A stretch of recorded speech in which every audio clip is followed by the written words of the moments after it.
Welcome to My Heart is Not Blind. Narrative histories about blindness and perception. A traveling exhibition and book published by Trinity University Press, supported by Kronkowski Charitable Foundation. Edited and hosted by Michael Nye. Stories are often found resting along the edges of surprise and revelation. Every person, every place is a map to somewhere else. Episode 20, Dean Georgiev. My name is Dean Georgiev. I live in Mililani, Hawaii. It's a good-sized little town in the center of the island of Oahu. I live there with my wife, and I have 2 children who are grown now. And I work for the Department of Vocational Rehabilitation in the Blindness Services branch called Ho'opono. Ho'opono in Hawaiian means to make things right. When I was 7 years old, I imagined bright Sunday mornings with a blue sky over a neighborhood, crispness of the air going into the woods behind our house. I was always somebody who was curious, and I'd ask questions like, where does this path go? And I would follow it to explore. I didn't know it at the time, but it was part of the way I learned and figured things out. I always wanted to know why. Well, if someone asked me to describe myself, the last thing I would say is blind. The first thing I would say is American, father. Another thing that I came upon later in life was the identity of teacher. And I like it when I can make a positive difference in someone else's life. One of the biggest confusing things about identity is the blindness part. It changes things. Sometimes it makes you seem limited. I believe that when a person gets to know another person, what you believe in, what you do, and after a while, your blindness becomes less important to them. And they might even come to the point where they say, wow, I forget that you're blind. Well, good. Good that you forget that I'm blind. As I lost my vision, sound has become primary. And it wasn't an easy process, but I was able to recognize the anatomy of sound. My hearing is normal. Beyond that, though, what's really changed, I am able to distinguish things. If I tap on something, depending on movement, depending on the air, depending on the acoustics in the room, that same tap is going to sound different. And I can hear a building beside me when I walk. It's like a whole world. It's like a whole tapestry if you were to think of a bunch of different colors. That's how different sound is coming from all the different directions.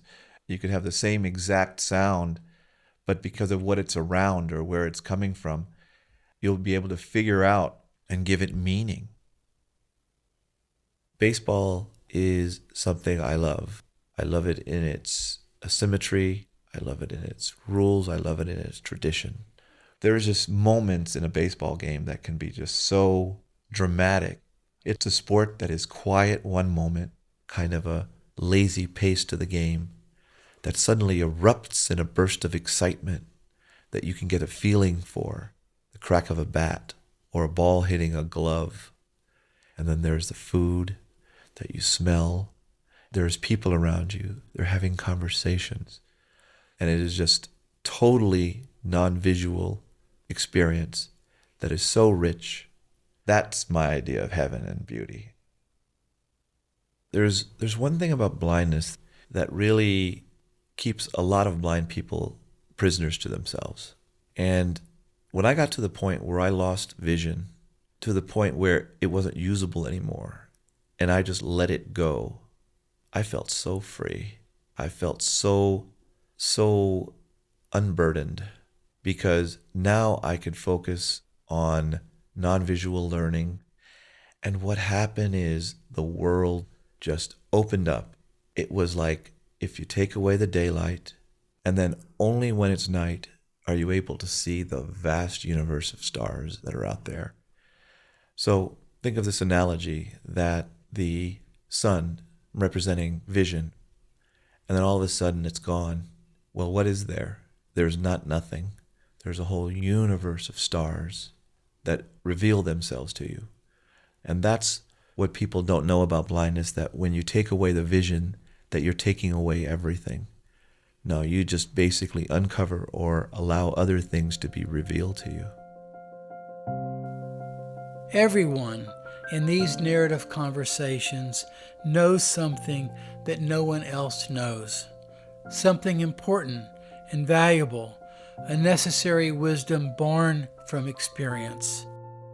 Dean Georgiev and I met on 3 separate early mornings in his office in Honolulu, Hawaii. He listens deeply and speaks with careful deliberation. He's passionate about the role and responsibility of a teacher. Dean is a supervisor of the new vision program called Ho'opono, which means to make things right. Their new vision program is based on the Socratic method. They believe that the quality of the questions and inquiry impacts one's ability to adapt and progress and learn. The new vision program advocates learning by doing, progress by questioning assumptions, and adaptation by examining perspectives. Dean said, if you ask, "Why am I blind?" or "Why do I feel angry?" these are very different questions and potential answers than asking, "How can I adapt and live a meaningful life?" Join us next week. 2 new episodes will be released.